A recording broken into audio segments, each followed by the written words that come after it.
Sasquatches will break the legs of prey to immobilize them, and so they can come back and get them later. Part of their nose is like kind of like it's squished up like a gorilla, but it's narrow. The youngest one had eyes were close together. The biggest one was a little bit further apart than usual. 6 terrifying encounters. 6 legends stepping out of the shadows. From a baby Sasquatch watching in the Ozarks, to Yetis terrorizing Himalayan peaks, to daylight Bigfoot sightings in North America and the Pacific Northwest. These aren't stories, they're proof. The impossible is real. Shadows move, creatures watch, and the forest keeps its secrets. Are you ready to face them?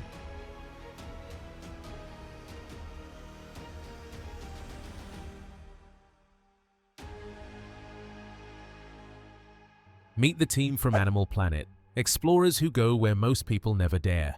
Tonight, they venture into the Missouri Ozarks, a place where stories of Sasquatches have survived for generations. While Renee camps alone in the dense wilderness, the rest of the crew heads to a remote farm, where 2 witnesses insist they saw something no one expects to find out here: a baby Sasquatch. Cliff linked up with the investigator on the road to the Thomas farm, drawn there by a chilling tip they'd heard at a packed town hall meeting. That's where Brooks and his wife Tracy revealed a string of encounters on their property that's been unfolding for years. Strange figures crossing their fields, footsteps circling the house at night, and shadows that move like they're alive. Now, the team is heading straight into the heart of it.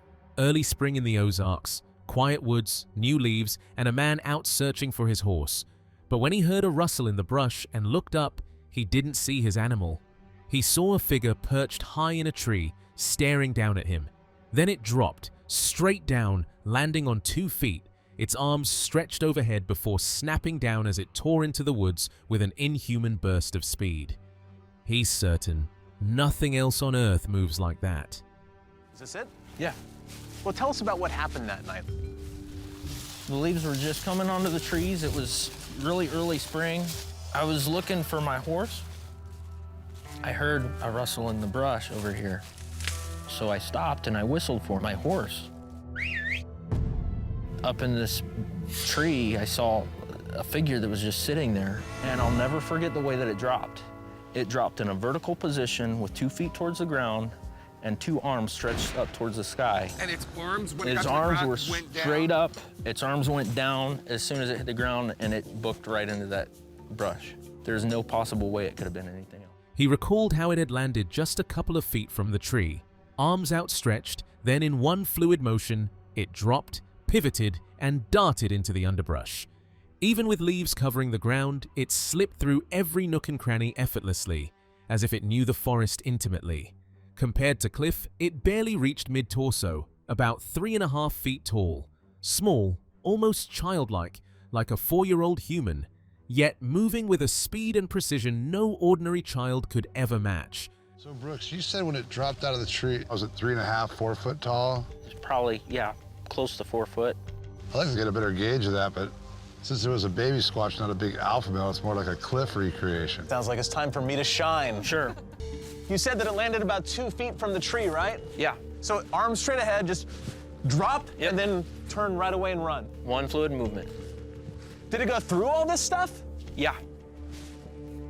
There are certainly little nooks and crannies you could escape in, even if this stuff was all covered in leaves. Yeah. How big does it look compared to Cliff? About mid-torso on him. Really? Somewhere in there? Lower. About right there. Oh, that's Yeah. like 3.5 feet Tiny. tall. Just a little guy. It'd be like a 4-year-old human. The question hung in the air, why would a baby Sasquatch be perched high in a tree in the middle of the day? But the tree was perfectly positioned, giving a clear view of the wide open field below. Perhaps the juvenile was watching, waiting, keeping its eyes on dinner.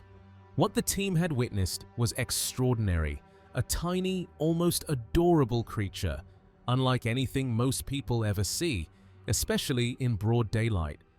But the moment was fleeting. With a sudden fluid movement, it dropped to the ground and disappeared into the underbrush, moving on 2 legs like an ape. There was no denying it. Whatever they had seen, it wasn't human. It wasn't a deer. It was a Sasquatch. And in that quiet corner of the Ozarks, it seemed their new neighbors weren't just ordinary residents. They had a Bigfoot of their own. High in the Himalayas, where the air is thin and silence seems endless, the shadow of a giant figure lingers in the imagination. The Yeti, called the abominable snowman by outsiders, is more than a story here. It is a presence, feared and respected, said to guard the frozen peaks and punish those who trespass without respect. On April 30th, 2019, headlines spread across the world. The Indian Army released photographs of massive tracks pressed deep into snow near the base of Mount Makalu in Nepal. Each print measured 32 inches long and 15 wide, far beyond the stride of any known animal. The discovery reignited questions that have haunted explorers for decades. Were these the steps of a living creature or echoes of a legend? Bigfoot and Yeti are conflated as possibly just two examples of the same sort of thing. And really nothing could be further from the truth.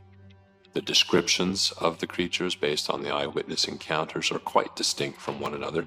But even more fundamentally for me, the footprints differ dramatically, with one having a much more superficial human-like appearance and the other having a divergent big toe looking essentially like a large chimpanzee or gorilla. Witnesses describe the Yeti as towering 6 to 8 feet tall, with a cone-shaped head and long arms. Despite the popular image of a white-furred beast, locals insist that most are brown or reddish, with only rare golden coats reported in certain regions. Physical descriptions are very consistent in terms of standing anywhere from 6 to 7 to 8 feet tall, completely covered in hair, and most importantly, walking on its hind legs like a man. There's been this perception on the part of many people that the Yetis are white. Yetis are almost always brown or reddish. The difference would be the Banjankri of Nepal. That Yeti is golden. The snowman image, repeated in Western stories, masks the truth told in Himalayan valleys. The creature blends with rock and forest more than ice. But the Yeti is not just a figure of curiosity. Stories handed down in Nepal and Tibet speak of its violent nature. Unlike the sasquatch of North America, often described as shy and elusive, the Yeti is feared for brutal aggression. One account tells of a man seized, lifted, and slammed repeatedly to the ground until he died from his injuries. Locals warn that an encounter is not a mystery to marvel at. It is a danger to survive. There are many stories and accounts of the Yeti being violent, of attacking and the local people. In fact, the locals in Nepal and Tibet are very terrified of the Yeti. Perhaps the most chilling story comes from 1974. A young Sherpa girl, Lakpa Dolma, was herding yaks when she heard a whistle behind her. A towering, hairy figure rushed forward, grabbed her, and hurled her into a freezing river. The most terrifying Yeti encounters involves a young Sherpa girl named Lakpa Dolma. And in 1974, this young lady was herding some yaks in the Western Himalayas. She claims that she heard a whistling noise behind her and felt the presence of a shadowy creature. And when she turned, she claimed that a hairy man-like creature attacked her, grabbing her and throwing her into an icy river. Hours later, she awoke, battered, to find her livestock destroyed. The attacker, she believed, was a Yeti. For her community, the story was not surprising. It was a warning repeated through generations. She awoke several hours later. All of her cattle were destroyed.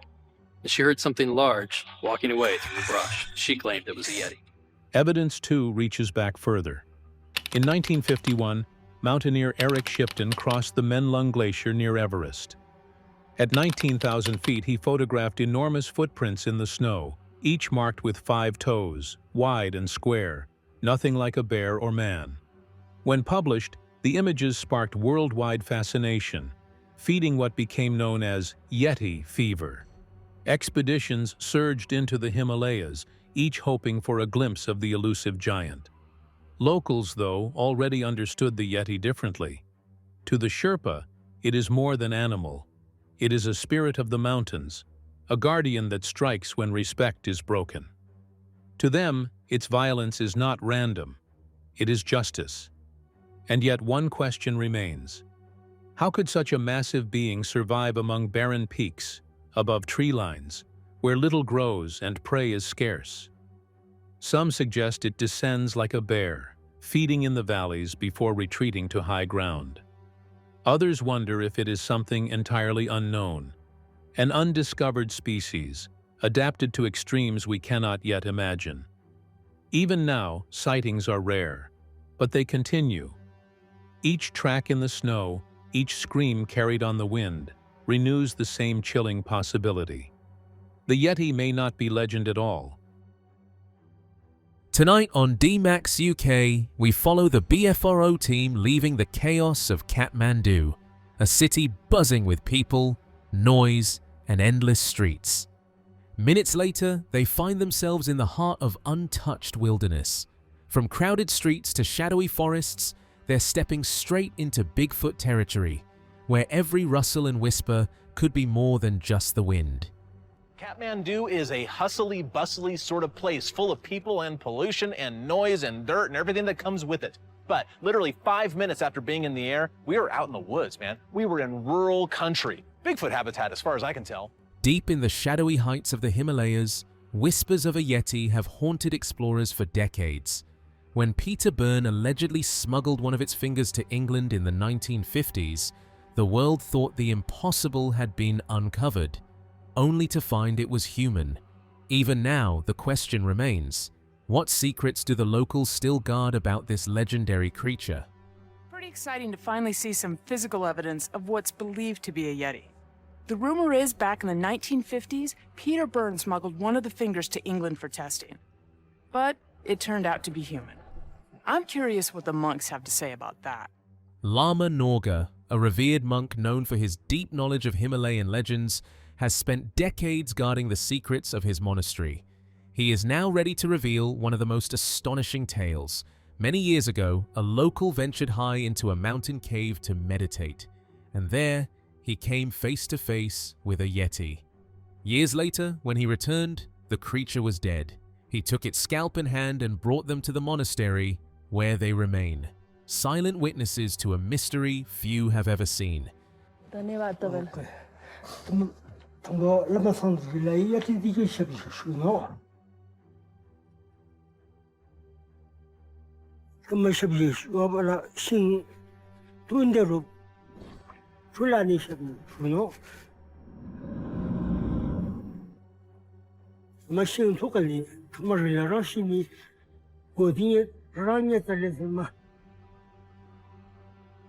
The team asked, could we actually see the Yeti's hand and scalp? For decades, this creature has lived in our imaginations, on pages, on screens. But now, the legends might step into reality. Back in 2011, the supposed original finger was tested by the Royal College of Surgeons, and it was human. Yet Lama Norga insists the Yeti is real. It looks human, but it's not. Can a creature we've only dreamed about truly exist? Will we be able to see the hand and the scalp? To see something that we've been seeing since we were children is in books and in movies is a powerful thing for us. In 2011, what was supposed to be the original finger was tested by the Royal College of Surgeons, and it came back as human. Do they believe that the Yeti is a real animal, flesh and blood?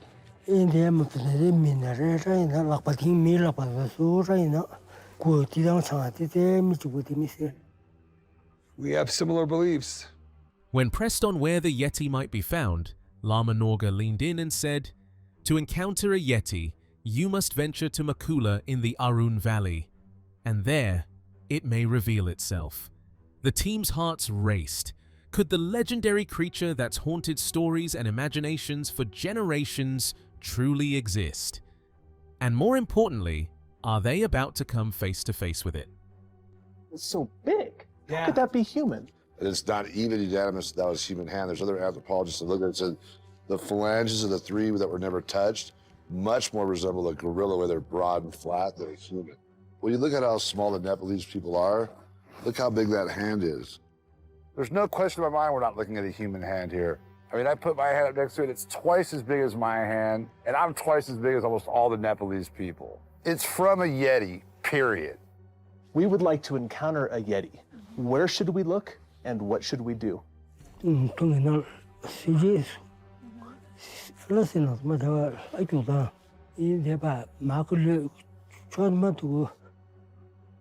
you very much. We sure appreciate it. Let's hit the Arun Valley. This was a crucial moment for the BFRO team.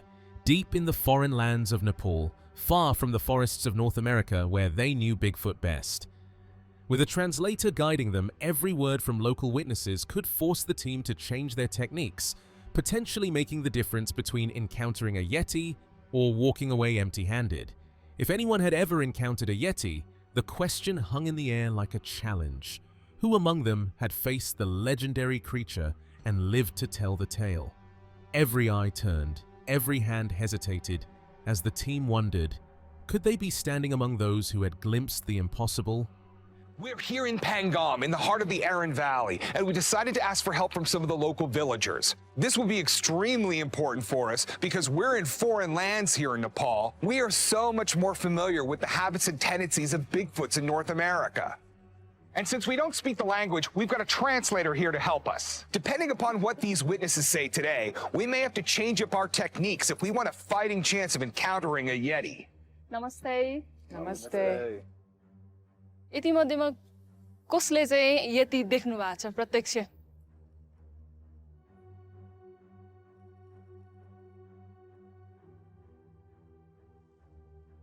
I'm surprised that so many witnesses are here. That just goes to show, once you get in an area and get your feet on the ground and start asking around, people have seen Yetis. They're just not talking about them, or at least the word isn't leaking back to Westerners. Deep in the dead of night, a strange, unexplainable sound echoed through the trees. Darkness surrounded them, yet a faint, flickering light appeared in the distance, drawing them closer with an almost magnetic pull. And then, it happened. Right there in the shadows, a Yeti stood before them. But it wasn't just watching. It was making a fire, the flames casting eerie shadows across its massive frame. The impossible was happening. The legendary creature, alive and performing a human act. In the night, I heard something I couldn't describe. It was dark, but I saw light and crept up to it. All of a sudden, I saw the Yeti right in front of me. And he was making fire. The Yeti was making a fire? Yes, Yeti was making fire. Another witness recalling his encounter, when he was younger, he was traveling to a distant village monastery when something on the hillside caught his eye. A dark, massive figure seemed to be following him, moving silently yet deliberately. Then came the sound, a strange, haunting noise, like nothing he had ever heard before. He saw it 3 times, each encounter more terrifying than the last, until fear took over and he ran for his life, confirming that whatever haunted the hillside was far from imaginary. When I was younger, I was traveling to another village monastery. I saw something on the hillside that seemed to be following me. It was dark-colored and very large. And it made a noise like...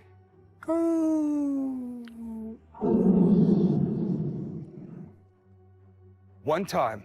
कतिपल्ट गर्यो? Okay.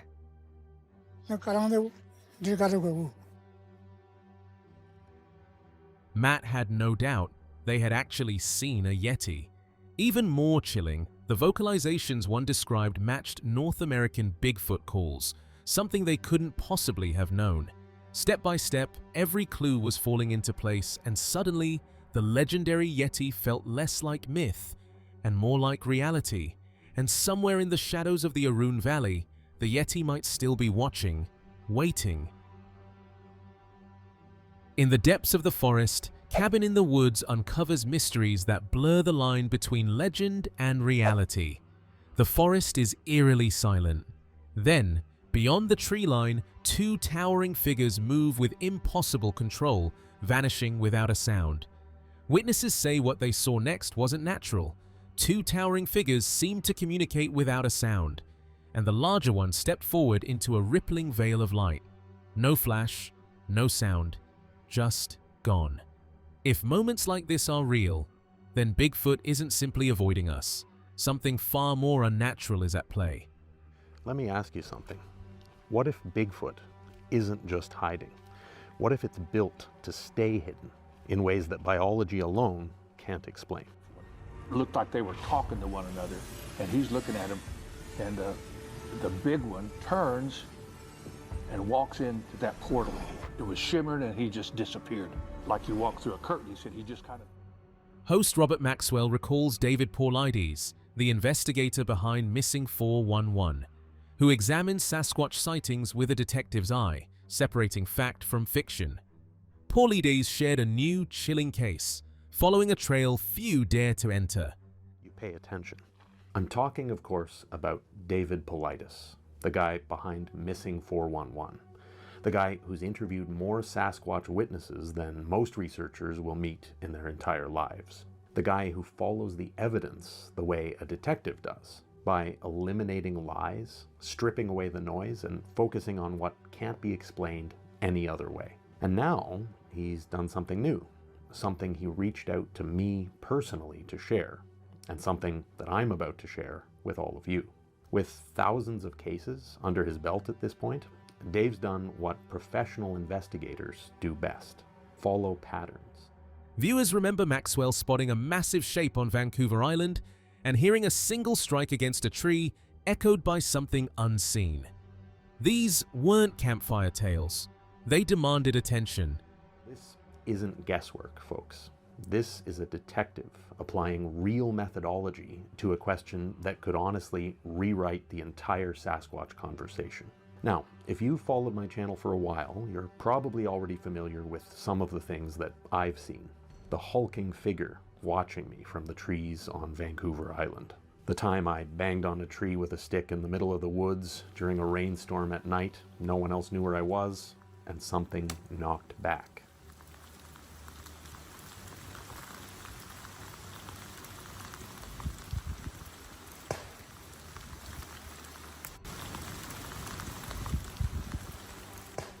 Out of the night came a guttural grunt, ape-like and chilling. A flash of reddish light lit the trees for a moment, and instinct screamed, it was time to leave. The bizarre ape-like grunt in the forest at night, accompanied by this momentary flash of reddish light.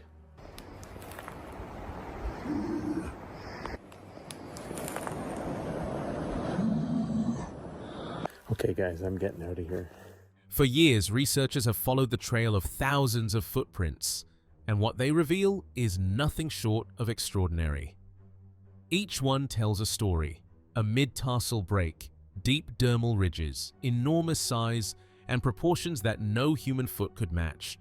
The depth of the impressions hints at immense weight, while some strides stretch 5 or 6 feet. Yet, whatever creature makes these tracks moves with uncanny speed and silence, navigating the roughest terrain as if it owns the forest. These prints aren't just evidence. They're a window into a being designed to stay unseen. Before we even start getting into what Dave reveals in his documentary, we need to address something that most people never question. For decades now, Sasquatch has been treated like nothing more than a simple biology problem. Find the tracks, find the hair, find the DNA, find the body. And yes, there is physical evidence, plenty of it.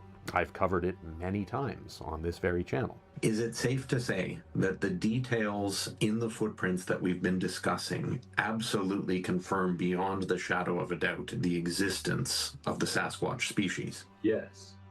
Footprints collected over decades show consistent anatomy. A mid-tarsal break, dermal ridges, massive size, different width to length ratio than you see in humans, tremendous weight based on the depth of impression of many of these prints, stride length as much as 5 to 6 feet in some cases, and the list goes on. Whatever leaves the thousands of tracks that have been discovered at this point, is built to move swiftly and silently over brutal terrain. Floating lights, vanished hikers, disappearing tracks. The forest itself feels wrong. Whatever is out there isn't just hiding, it's always watching. And those elements then transition all the way up to the strange stuff, the floating lights, the disappearances, the environmental shifts, the vanishing tracks, that strange sense of being watched in the woods, followed by absolute silence. Bigfoot may not be just flesh and bone. The forest keeps its secrets, and the question remains, how much of what we know is only the beginning? On Salish Sasquatch, the forests of the Pacific Northwest don't just hide legends, they test those brave enough to enter. A group of veterans, hardened by experiences most could never imagine, returned to the wilds near Golden, Washington, drawn by a road that locals dare not travel after dark. They set out to camp on secluded private property, but the forest had other plans. Farther up the road, an encounter awaited, something that shook even those trained to face danger. Tonight, Salish Sasquatch retraces their steps to show exactly where the shadows of the forest came alive and why some mysteries refuse to stay buried. Right outside Goldendale, Washington. Where we're going to be camping is up this road up here on some private property, but where I had my encounter is up this road, and I'll show you this later.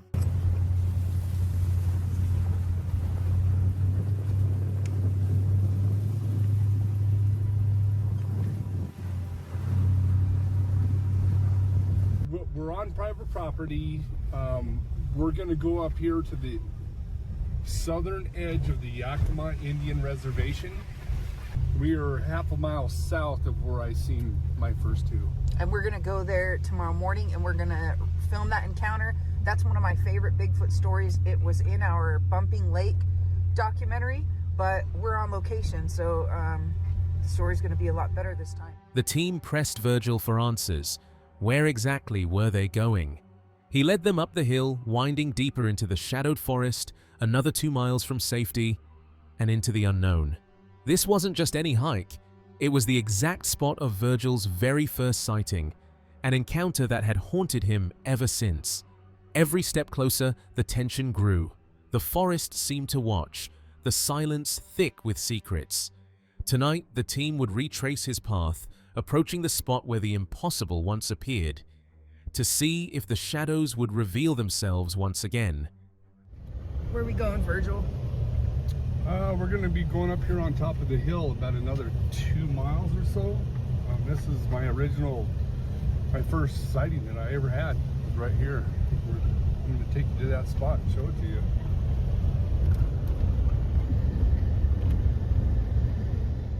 When he, the witness, first told the story, no one could imagine the intensity of what happened. But now, the team was standing right where it unfolded. Before them stretched the vast 250-acre clear-cut he had described, now grown over, but once freshly logged and eerily empty. This was the first landing, where he had parked, gathered his gear, and stepped into the darkness. The road ahead, where he had walked alone that night, still held the echoes of the encounter, waiting to be retraced. Every shadow, every whisper of the forest seemed to hint something was still watching. I told you that story the first time about my encounter. This is right where it happened, right here. So when I said there was about a 250-acre clear cut off to my left, that's this. It's grown up quite a bit since it's been all replanted, but this had been logged, and this is the first landing right here, and this is where I parked. Got all my stuff, got out, and this is the road that I walked up right here in the dark. The hillside stretched before them, dark and silent, but it wasn't empty. He had been here before, right where the encounter happened, and the memory still hung in the air like a warning. Mount Adams led the way, flashlight cutting through the shadows, every step bringing them closer to the spot where the impossible had appeared. Suddenly, a movement, something slipping between the trees, made them stop cold. The forest seemed to close in, every sound amplified, every shadow alive. They were standing on the same ground, retracing steps that had once terrified him. and tonight the hillside was ready to reveal its secrets again. Right here, this was the hillside. It happened right down over the hill right here. So that was the hillside that he was looking up right here and hollering up on the hill. So, and then right here, let me back up just a second. There's Mount Adams. And that's where they were heading, right there. So let's go up. Okay. Let me, This is quite steep. It doesn't look it, but this is very, very steep.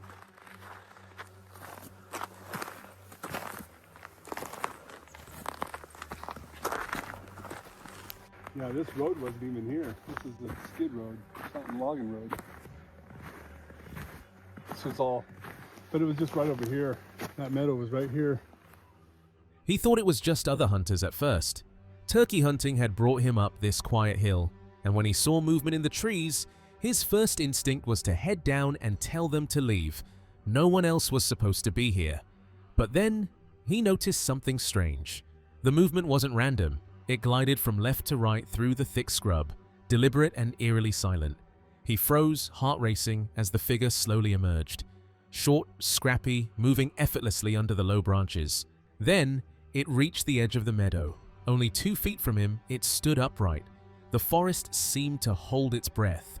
He realized at that moment, this wasn't a hunter. This wasn't anything he had ever imagined. Something alive, something intelligent, something that didn't belong, was watching him. As I was sitting there, I actually thought it was I was turkey hunting, and I thought it was other hunters up here. So I was going to go down there and tell them to leave because they're not even supposed to be here. So as I was sitting there, I noticed movement coming out from my left to the right through these trees. I could just see movement coming through.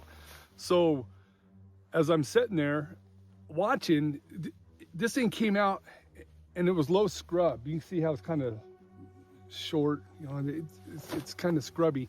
So this thing came out and it ducked under these trees and it stood up on the edge of the meadow, and it was only out about 2 feet.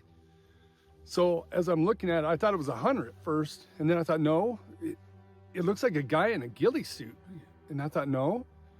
And I thought, well, what is this, a bear? And I was like, no, because it was too tall. And I was like, oh my God, this is what my grandfathers were talking about. This is a freaking Bigfoot right here. So at first, he thought it was a bear, but something didn't add up. It was too tall, too different. His heart raced as realization hit him like a punch. This was exactly what his grandfathers had warned him about. A Bigfoot, right there, standing in the clearing. Panic surged. His hand instinctively reached for his shotgun, but then he stopped. Every muscle tensed, every breath careful, as he froze in place, staring at the impossible. For a moment, time seemed to stretch. The forest was silent, watching, and he knew one thing: nothing could have prepared him for this. So then I started to panic, and I was reaching for my shotgun, and I thought, no, don't grab your gun. Just sit here, don't move, don't move, don't move. Just stay here. So when it came out, it was looking north. Okay, I was looking west towards Mount Adams, and this hillside is what he was looking up on right here. He was facing that way and looking up on that hillside right here. You can see that hill over there. And then it did a murr with a chirp, like he was trying to mimic an animal of some type. Just a murr chirp. I can't do what it did, but it did it 3 times up on this hillside. And then it ducked. It only stood there for about a minute. It wasn't out very long. And then it ducked down and went back exactly the way that it came out. And I could see it moving back over to where it came from. And it was gone for about, I'd say about 2 minutes. I think this whole thing lasted for about 7 minutes, but I only seen him for about 3 at the most. He waited just long enough to give them space, then grabbed his gear and made his way back up the hill. Crossing the creek, moving through the intersection, every step felt heavier as the forest seemed to watch him, leaving the hillside and whatever had been there behind. But even as the engine faded into the distance, one thing was clear: the forest didn't give up its secrets easily, and that encounter would stay with him forever. Just giving them time to get out of the way or go wherever they were going, and then I grabbed my stuff and I I pretty much went right back up the hill, crossed the creek, come down this intersection, got my truck, and I left. This is J.C. Johnson, and today the forest's secrets are about to be revealed. 3 separate times in broad daylight, Alexa came face to face with a creature most say doesn't exist: a Sasquatch. Dr. Christopher, curious and skeptical, asked Alex exactly what he saw, and the answers were shocking. No shadows, no tricks of the light, just raw, unexplainable encounters that might be the clearest proof yet the legends are real. Watch closely.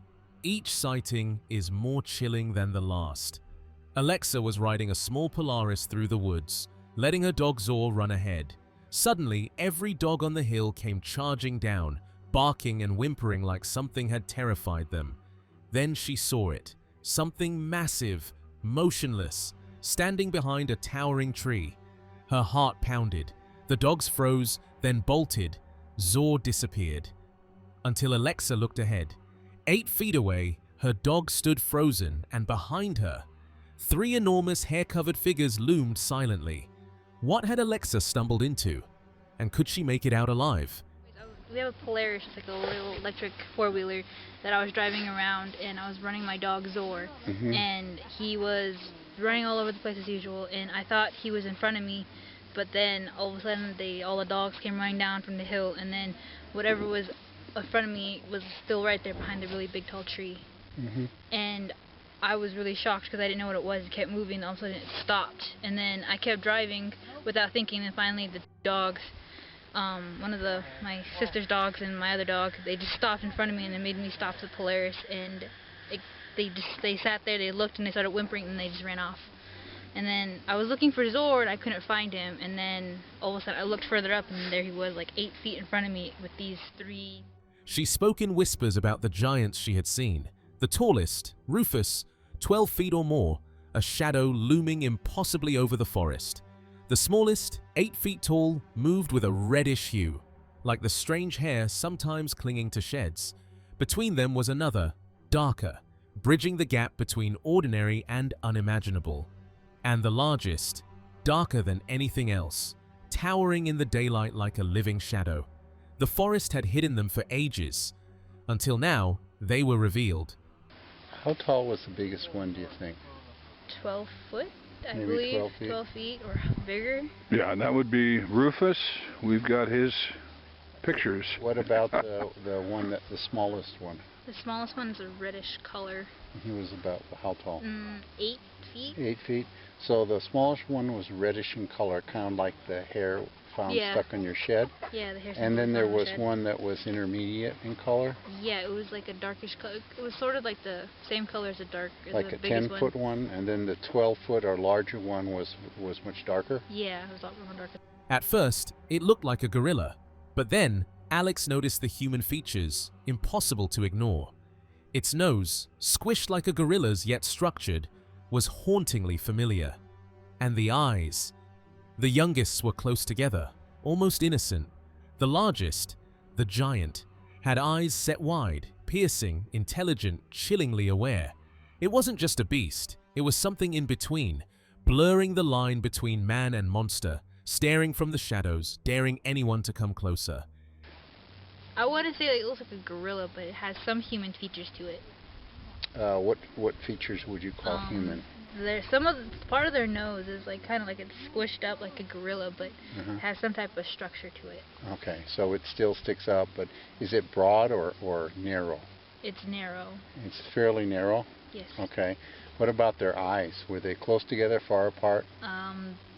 It varied. Like the youngest one eyes were close together. The biggest one was a little bit further apart than usual. Its face was a dark, almost shadowy brown, staring with an unsettling awareness. But the rest of its body, covered in reddish hair, glowing strangely in the daylight. The contrast was eerie, unnatural, as if the forest had stitched together something both familiar and impossible. Every inch of it radiated power, mystery, and something that felt deeply alive. His face clearly. So what color was his face? Like a darkish color. Darkish brownish? Darkish brownish, yeah. So he had a darkish brownish face, but the rest of his body was colored with the reddish hair. Yeah. It had happened 3 times before, but now Alexa faced the source herself. 8 feet away, the creatures towered over her, unmoving, watching. She stared at them for what felt like an eternity. Her hands turned white from gripping the Polaris, her body frozen in shock. Every instinct, every thought, every word, gone. She couldn't scream. She couldn't move. She simply froze, trapped in a moment where the forest revealed its darkest secret, and she was powerless to escape. Yeah. How many times do you think that happened? That happened about like 3 different times. How long were you staring at them, and then what caused you to turn around and head back? I stared at them for like about 2 minutes at the most, and then my hands were starting to turn white. I was really scrunching the steering wheel of the Polaris because they're a lot more bigger than me, obviously, and I didn't know what to do, and I just stood there like kind of shocked, just staring at them because they were 8 feet in front of me, and I was just blinking my eyes like I was shocked. Yeah. And I forgot everything, all my motor skills and everything. I couldn't even talk. I couldn't even let out a squeal. I just like froze. The event may have ended for the day, but the story wasn't over. Something had been revealed, and something was still waiting. The forest didn't give up its mysteries easily, and neither would the truth about what lurked within it. On Small Town Monsters, investigators explore tales that start ordinary and spiral into the unexplainable. Chris Spencer and his son camped alone at Skamania County Campground during spring break. By day, they found twisted maple vines, broken branches, and a massive impression in the ground. First people in, and only people in the campground, and we found a vine maple that was limb twist broke, an 18 by 9 inch impression in the ground. We found other branches snapped off of fir trees 12 feet up. And that night, and we thought, oh, cool, you know, didn't think. But that night, terror struck. Something entered their campsite and forcefully grabbed their tent. What happened remains a mystery, leaving them with a chilling story no one can fully explain. Alone in the night, Chris heard movement circling the campground, 2 unseen presences testing him while his children slept. Was in the campground, there's at least 2 moving back and forth around the camp. I think they were just messing with us, but around 4 in the morning, wow, it was like a rock on a tree, knock, everything went quiet. I got out of the tent and built up a fire and waited for my kid to get up. After that, that's when I decided to start doing stuff like that. Frozen inside the tent, weapon across his chest, he couldn't move. A sharp knock rang through the trees, then silence. When he finally emerged, he built a fire and waited. That night changed everything. Chris knew he had to find answers. John Sheridan, a seasoned investigator, has spent years listening to those who've encountered the unexplained.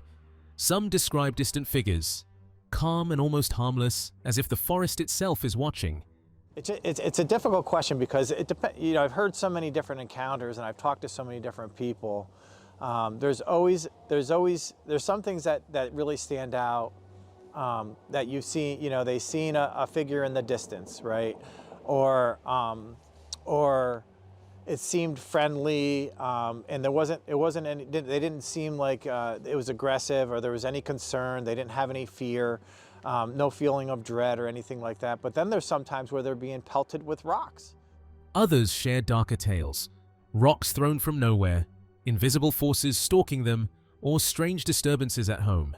For Sheridan, each story unveils a hidden world where moments of calm can suddenly turn into chilling menace. Chris Brinker, known for investigating the unexplained, often hears stories from people who never thought they'd have one to share. Anyone spending time in these woods seems to have at least one tale worth telling. Even longtime friends now come forward with experiences they kept secret. I'm usually, because when I first started, I had to really learn all the other animals too, so I listened while I looked, but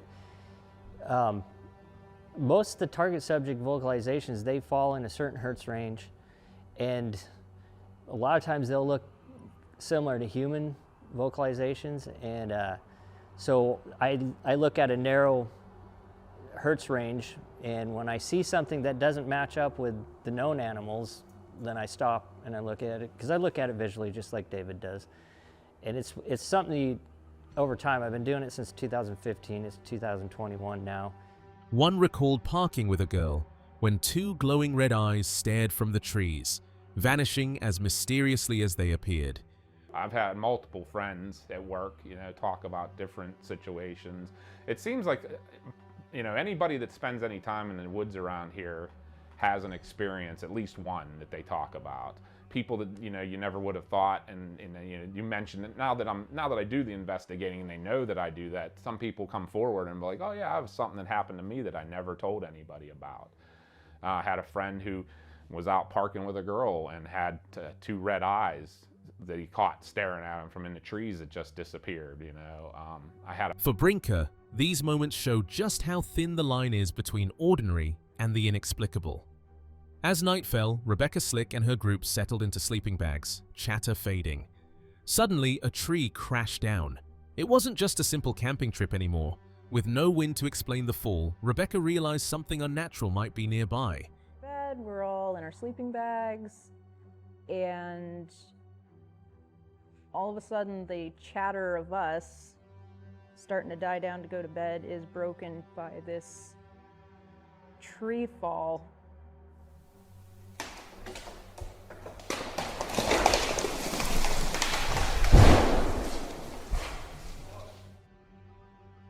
That changed the game because it went from just, okay, we're gonna just be out here camping, to, oh my goodness, there's no wind. It's possible that this could be natural. In an instant, a peaceful night in the woods became unsettling, a possible creature lurking just beyond sight. Jody Fiorganes recounted the terrifying experience his mother endured, a presence more than a shape, massive and dark, filling the space around her vehicle. It struck suddenly, a violent impact on the front of the car, a jolt along the side, and a force that touched her hair, snapping her head back. You have others that we think of as being very passive, but as to what's creating those situations, what's causing those reports to manifest in the way they do, I don't know that there's any conclusive answer to that, at least at this point. We do tend to see, at least in most places, that sightings spike during the times of the year that people are outdoors, which makes sense.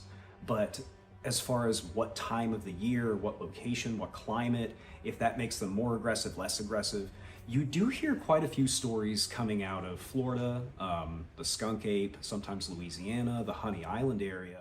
The smell alone suggested it was no ordinary animal. Even without a clear view, its closeness made it undeniable. She had come face to face with something extraordinary. His mother wasn't afraid. She believed the contact wasn't an attack, just curiosity. That single mysterious touch sparked a question haunting Jody. Just given the behaviors and the things we're talking about, they seem to be pretty consistent and they're reported. Ape Canyon, if we are to believe the story of the miners, that was done as a sort of aggressive response to being shot at, or there was a curiosity factor with if the cabin was actually there. When the cabin was built, there seemed to be encounters with these creatures and the miners started shooting at them. And if we're to believe that story, maybe that tells us that they were curious, what are people doing in this really hard to reach place? And then it turned into aggressive behavior. So that was, I think, situational again. What was out there? Watching, testing, trying to understand them. For him, proving her right became more than theory. It became a challenge to confront the unknown. Field is known for legendary creatures. Rob Stevens shared a lifelong abductee with Bigfoot sightings, intimate, possible to ignore. Good night, he described in between fear and feeling just how unsettling they'll truly be. His mysterious spectrum encounters to unexplainable. He claims to have communicated not only with otherworldly Sasquatch itself, who are obsessed with UFO, the mark of abduction, shadow of suppressed encounters.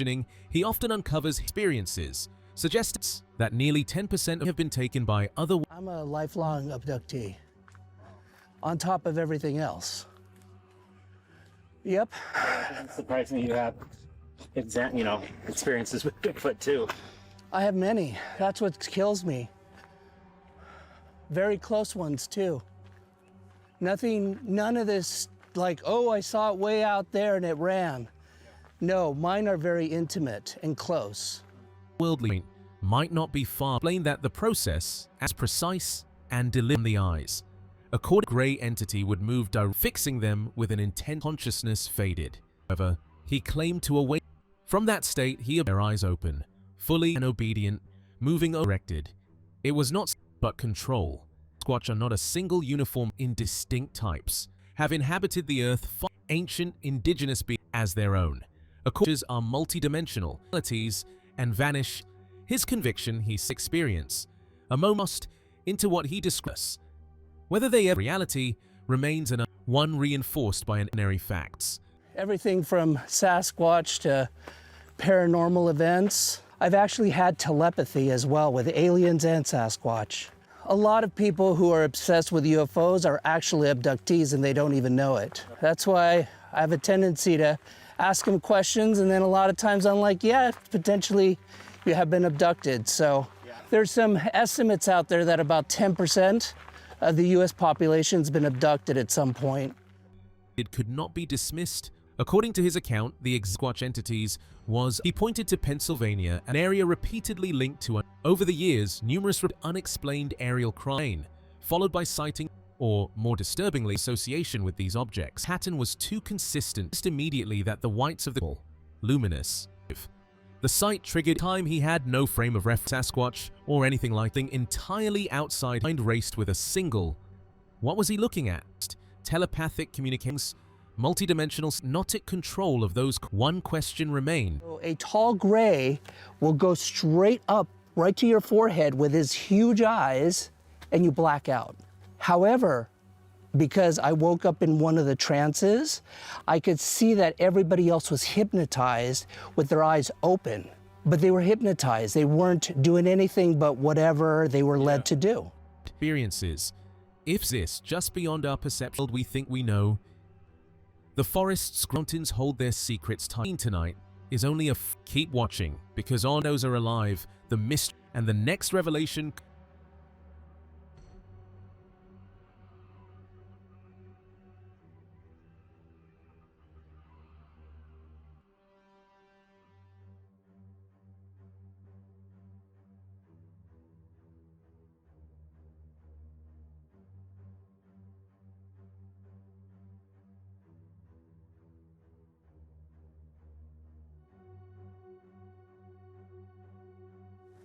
There are different types of Sasquatch. You have the ones that have been here for a long time, longer than humanity according to them, that are indigenous to this planet, and they're multidimensional is what I believe. Yeah. They have the ability to teleport into a parallel universe.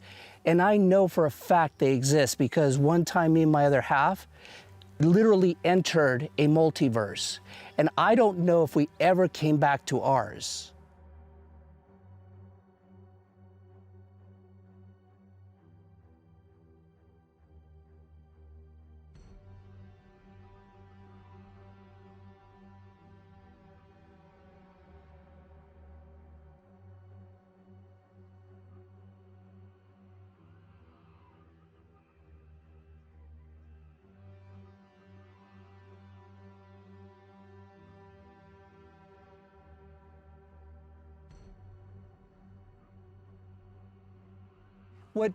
The one thing I cannot help you with is alien Bigfoots.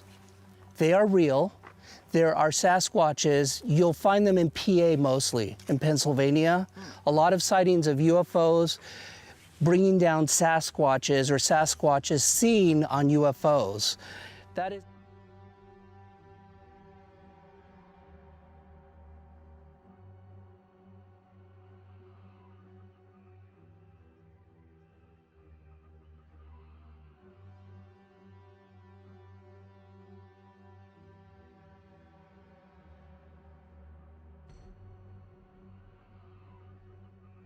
Whites of his eyes were yellow and they were glowing. So I didn't know what that was. I had never known what a Sasquatch was. I never heard of anything like that. So my mind immediately went into a panic mode. What is this?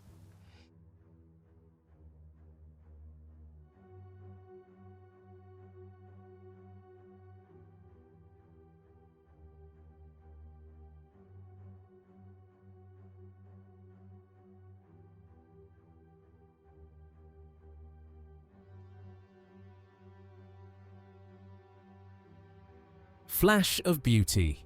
Bigfoot revealed. returns to a remote cabin where the forest feels alive with unexplained activity. Residents report noises, fleeting shapes, and moments that leave neighbors shaken. What once seemed isolated has escalated into a hot zone of activity, hinting at a presence that observes, waits, and reveals itself in the most unsettling ways. We have had stuff happen outside of the cabin 24/7, and it kind of comes and goes. Like we're in a category right now where it's a hot zone of activity happening here. Like last night. Yeah. Was stuff going on. The neighbors were freaking out, and mainly with just noises, but everybody's kind of seen something. Heard something. What was the first thing you remembered as far as like the trickster activity happening? A secluded cabin has long been haunted by an unseen presence. Rich, a longtime resident, lives under its shadow.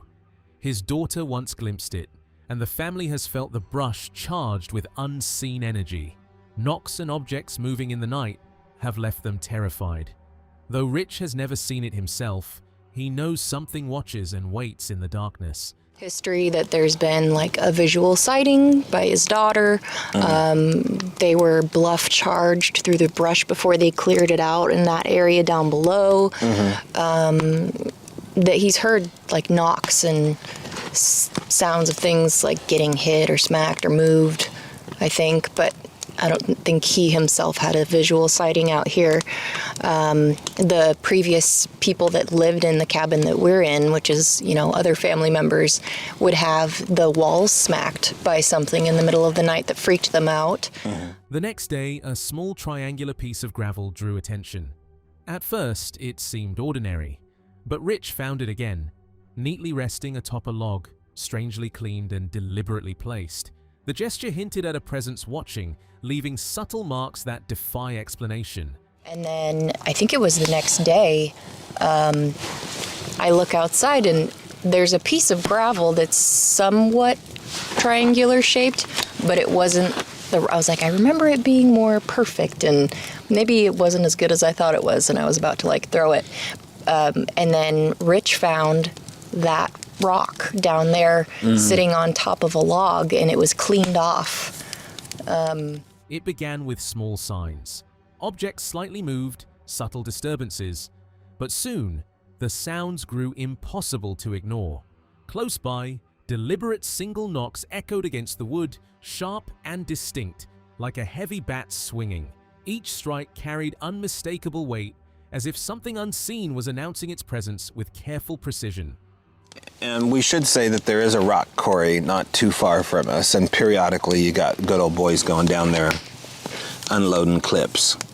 But that wasn't this. These were like really close wood knocks, and they were singles. There wasn't like, you know, a pistol or a shot. It was like a single wood knock, like a Louisville Slugger wood knock.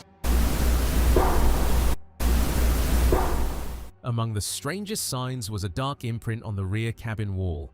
Resembling a human hand pressed and burned into the wood, it lingered, a silent witness to the inexplicable presence around the cabin. Suddenly, movement caught their eyes along the road. A shadow shifted in the underbrush, low and cautious, barely revealing itself. Moments later, it slipped across the path and vanished, leaving a sense that something unseen was silently stalking the area. There it is. What? I think. Yep, there it's moving. What? Yeah, there it is. It's on the right side of the road. You see it? Yeah.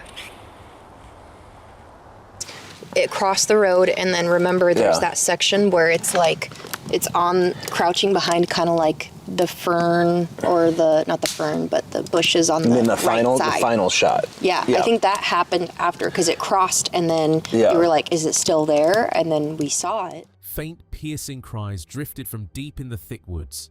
At times resembling a human scream, they carried an unmistakable otherworldly quality, forcing the group to stop and listen in tense silence.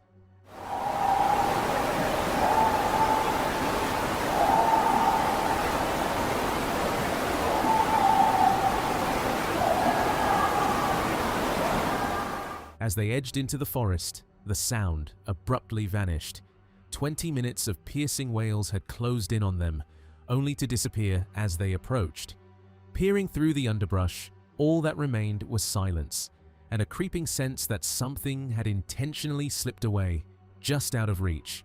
Finally, the sounds drifted away, as if the forest itself revealed, then withdrew. Whispers lingered, eerily articulate, yet nothing human stirred. Every rustle, every call hinted at a presence watching just beyond sight, leaving the air thick with tension. Different animal sounds, and then it gave itself up by just going off into... I don't know what my favorite is. Mine has to either be the little girl or the talking, because we know there's no little girl in the woods. After knocks in the night, fleeting shadows, strange cries, and marks that defy explanation, the forest seems to breathe with a presence just beyond sight. But what force has claimed these woods, and who or what truly watches from the darkness? The stories don't stop here. 6 encounters, countless mysteries, and the shadows still watch. Stay with Scary Encounter, because what's next isn't just a legend, it's something you'll have to see to believe.